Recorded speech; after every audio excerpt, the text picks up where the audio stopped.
Los sueños como realización del deseo. Para Sigmund Freud, nuestros sueños se ven realizados en nuestros más grandes deseos, los cuales queremos verlos como parte de nuestra vida. Se pueden definir en diversas realizaciones como las de un deseo, un temor, una reflexión o una reproducción de un recuerdo. Los pilares que tomó como base fueron el inconsciente, es como recordar las imágenes, la represión, síntomas de un sueño, un acto y las equivocaciones al hablar. La pulsión es la que opera de dos formas, que es por medio de la vida y la muerte.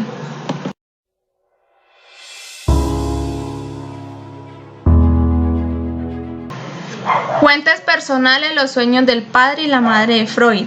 Para Sigmund Freud, los sueños son propios de nuestra actividad anímica, los cuales son representados por imágenes visuales, las cuales son representaciones involuntarias y a la vez auditivas. Están proyectadas desde un espacio exterior.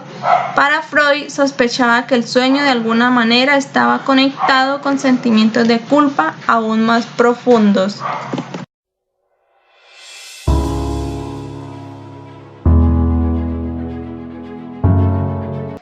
Tercera pregunta.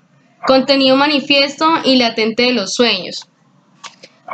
Desde el punto de vista del psicoanálisis, es preciso distinguir en los sueños el contenido manifiesto. En ella encontramos que el ser humano vive en el sueño, contenido latente. Freud dice que son las verdaderas experiencias, deseos y vivencias que perciben el nombre apropiado del contenido oculto. Freud propuso que los deseos o necesidades del sueño son inaceptables de la mente consciente.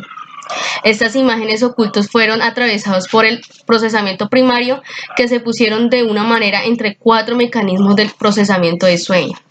Primera, condensación. Es una combinación de una o varias ideas de una sola. Es un trabajo latente de los contenidos del sueño.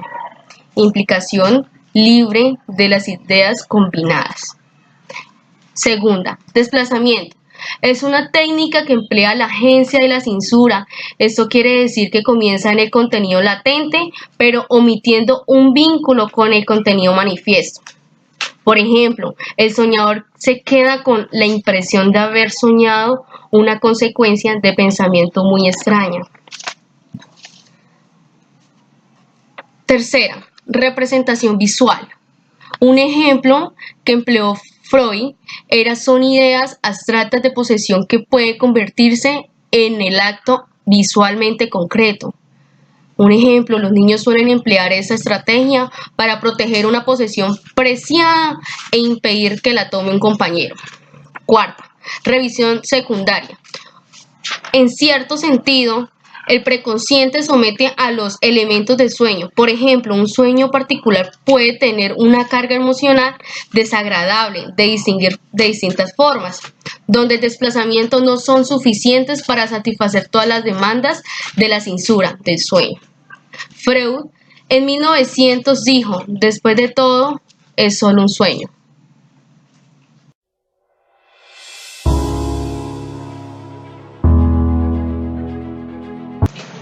Los significados del inconsciente en el psicoanálisis. El término del inconsciente, según Sigmund Freud, es distinguido por 3 términos principales, como el descriptivo, el dinámico y el sistemático, donde decimos que el descriptivo son las limitaciones de la conciencia y de las capacidades humanas. Estas necesitan siempre de la emisión de algún contenido. El dinámico son ciertas conductas vividas reprimidas, donde éstas llegan a la conciencia mediante los mecanismos del inconsciente. El sistemático, sistema donde se reprime el inconsciente, con aquellas experiencias vividas que originan un conflicto.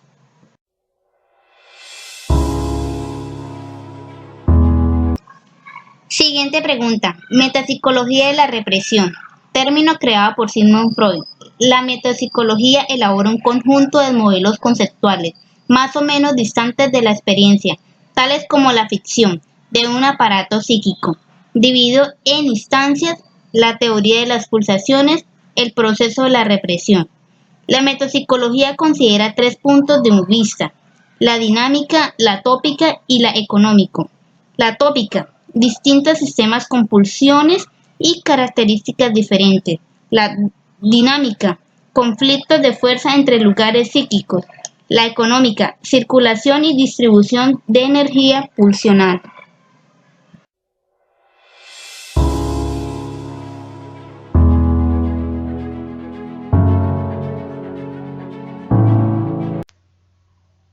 Séptima pregunta. Pulsiones del inconsciente. Sigmund Freud, en la teoría del modelo dinámico de la mente, nos habla acerca de las pulsiones del inconsciente. Freud utilizaba términos como la excitación, el pulso, el deseo y la tensión en sus teorías. Anteriores en el trabajo metapsicológico denominó todo esto como las pulsiones del inconsciente. En la primera distinción de las pulsiones del inconsciente, Freud señaló que el estímulo físico incide en el organismo desde el ambiente externo, mientras los impulsos pulsionales se desarrollan dentro de un organismo.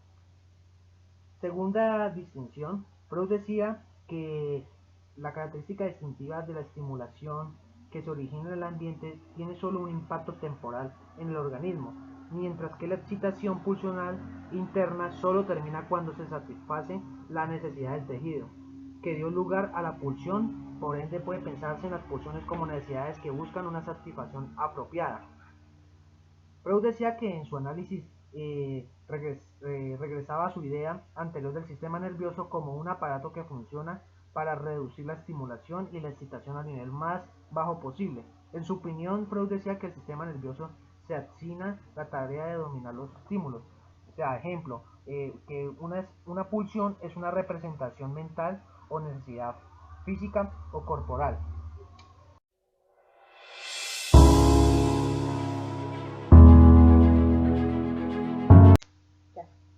Octava pregunta. Características de las pulsiones.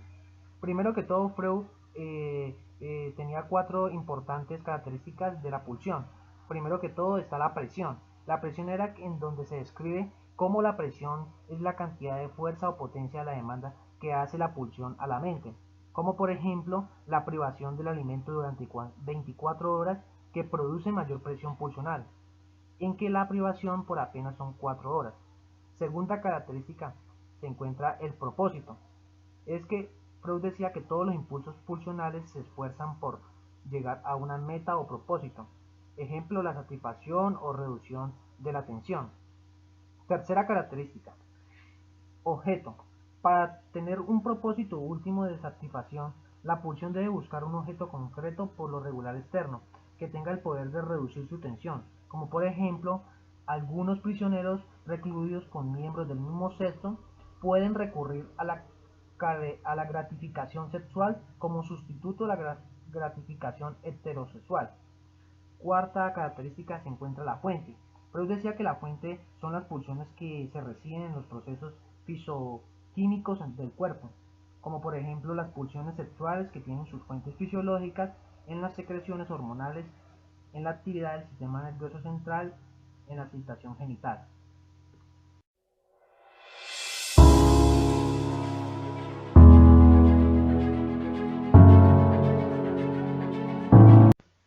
Novena. El modelo estructural final de la mente.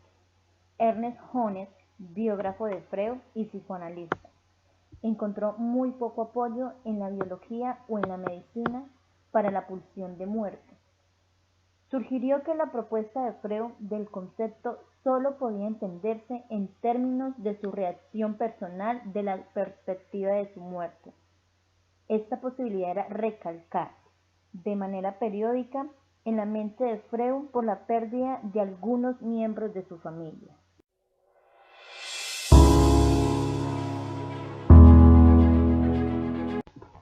Décimo. Evaluación del psicoanálisis teórico. En esta sección nos centramos en la cuestión de si es posible obtener proposiciones teóricas verificables del psicoanálisis, al mismo tiempo que se consideraban algunas de las limitaciones de la teoría y práctica psicoanalítica. También es necesario mencionar algunas de las contribuciones perdurables del trabajo de Freud. Primera, estableció que muchos trastornos que antes se consideraban orgánicos en realidad tenían sus causas psicológicas. Segundo, demostró que la psicoterapia verbal o cura de la palabra puede ser una forma de tratamiento psíquico en lugar de una medida de intervención física. Tercera, su trabajo indicó que además del pensamiento consciente también pueden ocurrir procesos mentales inconscientes. Cuarta, su trabajo señaló la importancia de las pulsiones, en especial de la pulsión sexual de la estructura humana. Quinta, destacó el énfasis de las actividades de los propósitos pacientes para encontrar respuestas a sus problemas. Sexta, muchos de sus procesos, como el de transferencia con transferencia, mecanismo de defensa, etc., son útiles y tienen relevancia mucho más allá de los conscientes del psicoanálisis.